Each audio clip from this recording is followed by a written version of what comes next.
L'edizione di quest'anno di Sguardi Sonori, che è il ciclo di seminari audiovisivi che tengo ormai da diversi anni qui al Centro Servizi Culturali di Oristano, è stato incentrato su un tema particolare che è quello del rapporto tra musica e stati modificati di coscienza. In diverse culture del mondo, in occasioni magico-religiose o rituali, si tengono delle cerimonie all'interno delle quali, nell'ambito delle quali alcune persone raggiungono lo stato di trance. Gli etnomusicologi si sono occupati tanto di questo tema e hanno mostrato che in tutti questi rituali, in tutto il mondo, è presente la musica, per cui indagare qual è la funzione della musica all'interno di questi rituali, come aiuta al raggiungimento degli stati di possessione, è un aspetto che ha interessato diversi studiosi.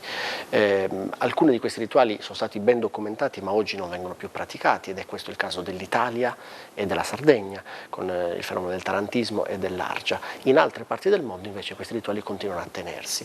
Io ho fatto un'esperienza di ricerca a Cuba sulla musica della santeria cubana e quindi questi sono i tre temi che abbiamo trattato quest'anno. La musica e la relazione tra stati modificati di coscienza nel tarantismo salentino, nell'argia sarda e nei riti della santeria cubana.